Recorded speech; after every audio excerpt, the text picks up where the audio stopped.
इसको इस तरह का यू टर्न देंगे तो मैं मानूंगी कि आप जयराम रमेश के बयान का समर्थन कर रहे हैं। अगर कर रहे हैं तो हिम्मत दिखाकर कहिए हाँ सही कह रहे हैं जयराम रमेश, इसे इस तरह से घुमाइए मत। आप फेल डिप्लोमेसी की बात बाद में करिएगा जब मैं आपको बड़ा समय दूंगी, लेकिन मुझे ये बता दीजिए आप जयराम रमेश के समर्थन में लग रहा है मुझे आपके बयान से। मैंने आपको बोला तो नहीं, आप फेल डिप्लोमेसी की बात करिए ना सर, आपका अधिकार है, थोड़ी देर में करिएगा। उनके बयान के साथ है क्या? उनके बयान के साथ है? इस तरह का बयान देना सही लगता है आपको? मैं बार बार आपसे बोल रहा हूं, देखिए सुनिए, भारतीय जनता पार्टी के कैबिनेट मिनिस्टर अगर यह बयान देते हैं कि कर्नल सोफिया कुरैशी आतंकवादियों की बहन है, तो क्या सिद्धार्थ यादव जी की पार्टी उसके साथ है? और अगर उसके विरोध में है तो उसको कब निकालना है अपने कैबिनेट से? इस बात का जवाब देगी भारतीय जनता पार्टी की नहीं देगी? शर्मनाक बयान, शर्मनाक बयान, शर्मनाक बयान। सिद्धार्थ यादव क्या यहाँ बैठकर उस बयान का समर्थन कर सकते हैं? नहीं कर सकते हैं। आप में आंख डालकर बोल सकते हैं सिद्धार्थ यादव के वो बयान सही था, नहीं बोल सकते। कब निकालेंगे? आप भी बोलिए, आप भी बोलिए, आप भी बोलिए ना सर कि ये बयान ठीक नहीं है। मैंने सिर्फ इतना पूछा है, मैंने कितनी डिबेट उस पर कर ली। मैं एक चीज नहीं, मैं एक बार विवेक जी से दुष्यंत जी से सुचारिता जी, विवेक जी क्या ये सही बयान है? दुष्यंत जी सही बयान है क्या? सिद्धार्थ जी बेचारे किस किस का सफाई देंगे? हाँ। इनके आडवाणी जी जिन्ना की मजार पे चले गए, इनके मिनिस्टर जो सर्विंग ऑफिसर है जिनके ऊपर पूरे देश को नाज है, उनके लिए क्या क्या बोलते हैं। और ये मुझे दया आ रही थी जब ये बेचारे बोल रहे थे, इनको जानकारी नहीं है कि जब 1962 का भारत चाइना युद्ध चल रहा था तो अटल जी बाहर संसद के बाहर धरने पे बैठे, उन्होंने सदन को बुलाने की मांग की। आप उनके बयानों की बात हमेशा पहले मेरे को उनकी जवाब देना पड़ेगा ना, उन्होंने इतना लंबा ज्ञान दिया। बिल्कुल दीजिए तो मेरे को उस ज्ञान के ऊपर देश को सच्चाई बताने का, तो इसीलिए तो आपने मेरे को आमंत्रित किया। लेकिन कांग्रेस के नेताओं के बयान पर भी तो बोलिए ना, बीजेपी के नेताओं के बारे में वो बोलेंगे क्यों? क्या वो अपने मंत्री के साथ अभी भी खड़े हुए हैं? क्या वो आंख में आंख डालकर बोल सकते हैं उन्होंने सही बोला? नहीं है कि जब 1965 का वॉर चल रहा था तो अटल जी, आडवाणी जी और पूरी भारतीय जनता पार्टी तब जाके लाल बहादुर शास्त्री साहब के घर प्रदर्शन करने गई थी। इनका इतना लंबा, ये कह रहे इन्होंने कभी कांग्रेस का विरोध नहीं किया। सुबह उठे, पानी पिया, पहले कांग्रेस का विरोध किया। ऐसे महान डॉक्टर मनमोहन सिंह, जिनकी आजकल ये भी तारीफ करते हैं, उनके लिए क्या क्या नहीं बोला। आदरणीय प्रधानमंत्री मोदी जी ने उनके विषय में क्या क्या नहीं कहा। अच्छा देखिए, एक मिनट, ये बड़े दूध let me put the debate in context sir, let me put the debate in context. नहीं, एक मिनट, पिले हुए सुनिए, कॉन्टेक्स्ट में रख देते हैं, कॉन्टेक्स्ट में रख देते हैं। उन्होंने भी बयान दिए, आपके नेताओं ने भी बहुत सारे बयान नरेंद्र मोदी के बारे में दिए, आज भी देते हैं, तो कॉन्टेक्स्ट में डिबेट को रख देते हैं। बात ये हो रही है कि इस वक्त आप किस मंच पर है। मैंने एक तस्वीर दिखाई है समीर जी, एक ऐसा मंच जहां पर पाकिस्तान सरकार के मंत्री और आतंकी एक मंच पर है। हमें तय करना है हमारे मंच पर कौन है, भारत के मंच में कौन कौन है, यह तय करना है। उस मंच पर मैं जैसा देखती हूं, फराज साहब की पार्टी भी है, उसमें विवेक जी की पार्टी भी है, दुष्यंत जी की पार्टी पे भी है। इनको भी ऐसे ही देखना चाहिए। क्यों नहीं देखेंगे? ये ऐसे बोलेंगे कि आतंकी भी घूम रहे हैं और वो डेलीगेशन भी घूम रहा है। देखिए, मुझे लगता है कि जिस तरीके से जो बयान है बहुत दुर्भाग्यपूर्ण बयान है। और इसके अलावा आप देखिए, जब मौसम और माहौल पूरा देश के साथ हो, उस समय कांग्रेस प्रश्न पूछ रही है। राहुल गांधी 3 प्रश्न अपने विदेश मंत्री से पूछते हैं, जे लिखकर, जयशंकर जी को जे लिखते हैं, वो 3 प्रश्न पूछते हैं और पूछते हैं कि क्या हमारा कोई प्लेन गिरा। अरे ये प्रश्न ये पूछने का सवाल है? इस समय तो सरकार को और सेना को बधाई देने का समय है कि 22 घंटे के अंदर पाकिस्तान के छक्के छोड़ा दिए। सेना के साथ आप खड़े रहो, सरकार के साथ आप खड़े रहो।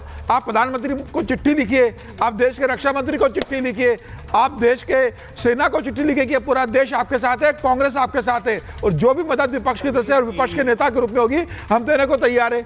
आप कहती है सदन का विशेष सत्र बुलाओ, सरकार 2 बार सर्वदलीय दलीय बैठक बुला लेती है। प्रधानमंत्री मोदी देश के नाम संबोधन में अपनी बात रखते हैं, सेना हर मंच पर अपनी बात रख रही है, देश को बता रही है कि कैसे कैसे पाकिस्तान के छक्के छुड़ाए।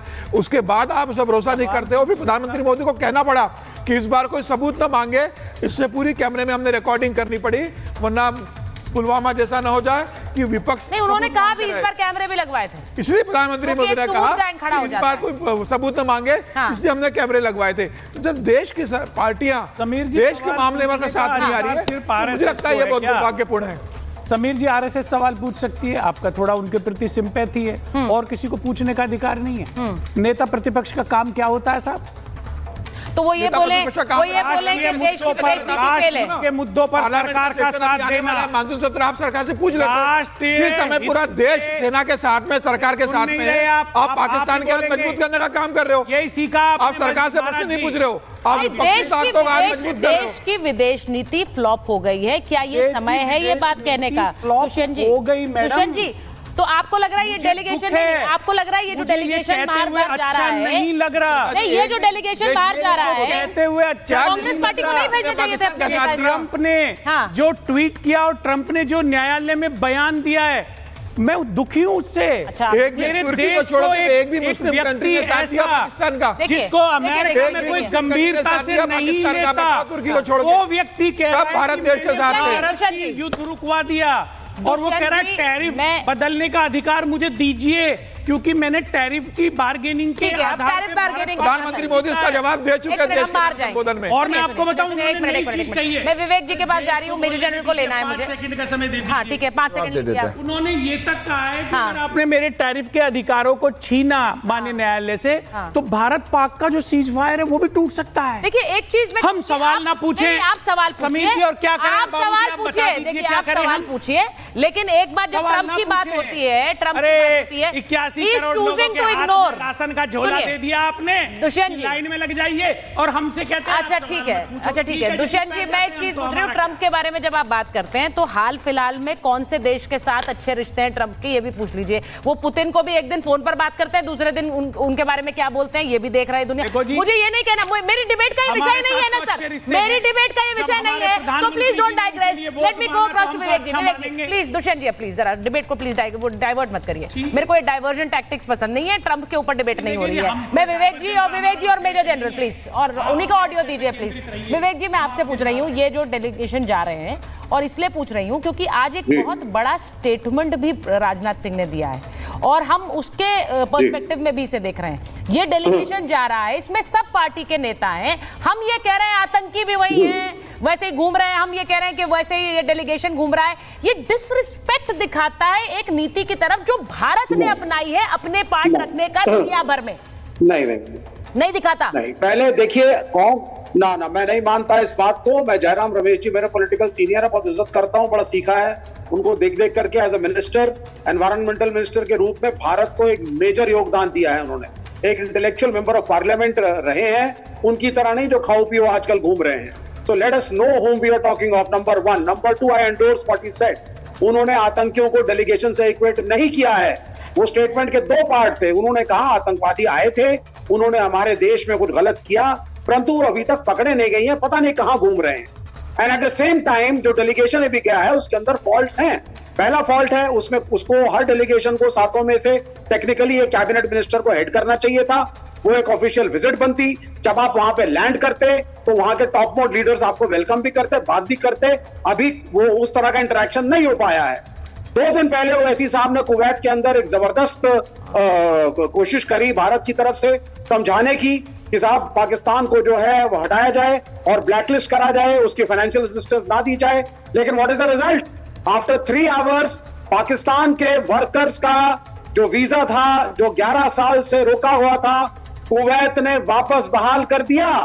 अगर आप देखिए इसमें बात देशद्रोह या पाकिस्तान समर्थन की नहीं है, आप एनालाइज तो करें ना कम से कम हम लोग एज एक्सपर्ट्स कि क्या हो रहा है, क्या रिजल्ट आ रहा है। It is necessary for the growth of the nation.